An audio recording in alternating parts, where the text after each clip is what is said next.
Hi, everyone. I'm Tim Newton from the Krannert School, joined today by Candice Hall. Candice is the Director of Finance with Angie's List. Most people, I think, Candice, are familiar with what Angie's List is, but for those who aren't, what does Angie's List do? Angie's List is a service that helps anybody who has a home repair find a good professional service. So if your toilet's broke, you need a plumber, you look up Angie's List.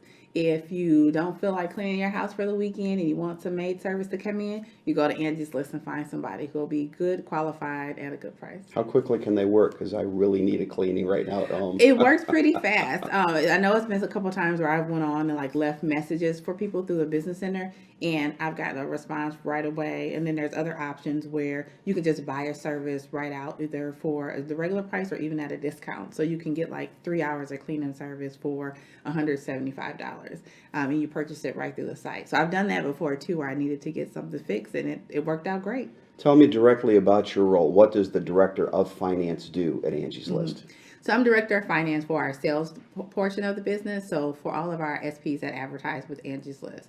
So I work really closely with the sales team to understand kind of, do we have the right compensation plans in place to really drive and motivate the sales force. We also look at kind of what do we need to do to hit our numbers from a advertising perspective. So how much revenue is this going to generate and how much cost will it be? But then also looking at new ways to expand our market. Is there a different way that we can engage our SPs on the site? Is there a different way for us to engage members on the site that could ultimately drive revenue? So what are the right type of products we need to do that? And if they come up with a good product, then what are the financial implications of that? Technology changes so quickly these days. I'm sure that when Angie's List was started, and you compare that to today, a lot of changes. How has the company had to grow and expand and adapt to go with those technology changes? So a lot of it has happened. I know we recently launched out a new platform. We called it AL 4.0, which really just helped us change how we interact with consumers. So if you think about now with technology, before everyone did a lot of stuff with the mouse. So, click. Well, how do we make sure we do stuff on like a mobile app or on your tablet? How do we make it compatible? I think a lot of consumers have an expectation of how it looks. So from a UX perspective, we have a lot of team members working to make sure it's pleasing to the eye relative to other sites. How quickly does a page load? Do we have the right number of SPs on the page? So there are a lot of things that we've done from a technology perspective, where it's a lot more technical. And since I'm in finance, I won't get into the nitty gritty partly because I don't understand, but then also not to bore you. But then mostly about how do you make sure that it's speed? How do you make sure that the service is always available? Imagine going to angieslist.com and seeing a black screen. Like, that's not good for you as a consumer, but then it's horrible for us for Angie's List. So making sure we do a lot from a technology perspective to stay always at your disposal and always working correctly. You came to Angie's List with great experience, 12 years at General Mills. Talk about some of the roles you had there.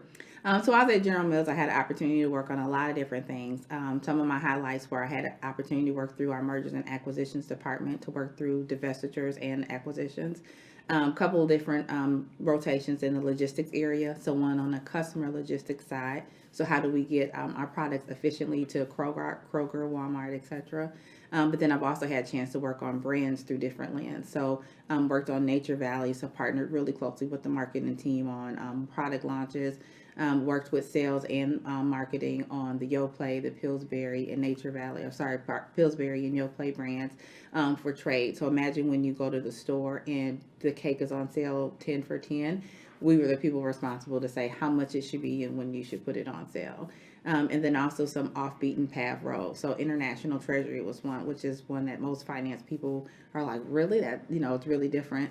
But then also working with the group that does a lot of stuff that's more behind the house. So think about when you get a cinnamon roll from Cinnabon. There are products that are General Mills related that we partner with them to do. So worked in the finance area for that group as well. You were in Minneapolis Yes. for that? You get used to the Minneapolis winters? No, I didn't. You just learn how to get a really good coat and some really nice boots. So I have a really fierce boot game in terms of just the number of boots I have. But you're originally from Flint, Michigan. Yes. So I'm sure there were some winters up there. So here's the thing. I'm used to the cold, but I don't like the cold. So Fair enough. it's one of those things that you just learn to deal with it. But I will say Minneapolis, the summers there are just absolutely gorgeous. That's the thing probably I miss the most is, going on the lake or just being outside, half-day Fridays at work. So the summers there are just absolutely gorgeous. Tell me what brought you from Flint, Michigan to West Lafayette to go to school at Purdue. So I always knew I wanted to go to college and, just get that college experience. And for me, I think I had some growing up to do. And I wanted to go to a school that was close to home to where if there was an emergency I can get to, but far enough away to where I couldn't just run home every weekend or that my mom could just pop up. She was a popper-upper. And so I looked at a lot of different colleges that were probably 4 to 5 hours away, and Purdue came up on the list. And I came here because I had a good business school, and when I walked on campus, it was the only campus I saw myself with a book bag. And then after that, I met Dr. Cornell Bell, and when he introduced me to the BOP program, that pretty much sealed the deal. So just having the opportunity to come to college, early and really have a cohort of a family almost that would be here with me since I was coming from Flint and I didn't know anybody. So that was really important for me. I've heard so many stories over the year, and I got to know Dr. Bell pretty well. When you think of him now, what memories come back? Oh, Dr. Bell, him and I had an interesting relationship. So I think Dr. Bell was always a huge champion for me. And I think there was a point in my career when I did go a different path than what I think Dr. Bell would have wanted me to go in. But I think where I think about his guidance was he pushed us and he always wanted what was best for us.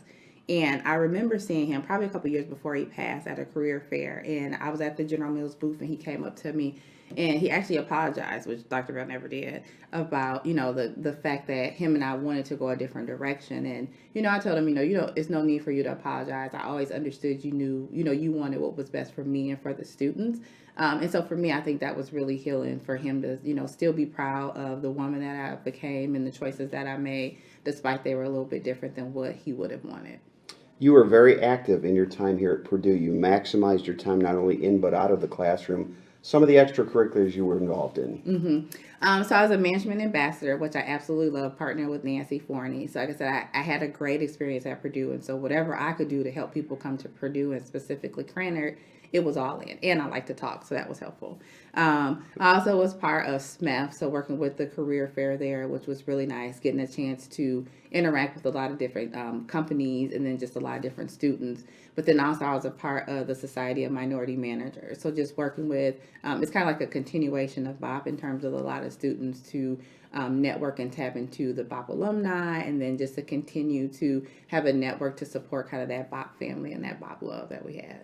Well, now that you've been around in the business world for a while, but you're still young, I'm sure that there are some people coming to you, coming into a company, coming into an organization for advice. What's some of the advice you give someone who's just starting out? I would say my biggest piece of advice is to think about more of the journey and not your destination. I think when you get out of college, you're focused on, here's what I want to do. I want to be a CEO one day. And so you do everything that everybody tells you to do to become a CEO, and that's not where you want to be. So how do you make sure you enjoy the destination? Enjoy the different career paths. Do things that interest you, because it might take you on a path that's not where you thought you would be, but maybe that's where you should be.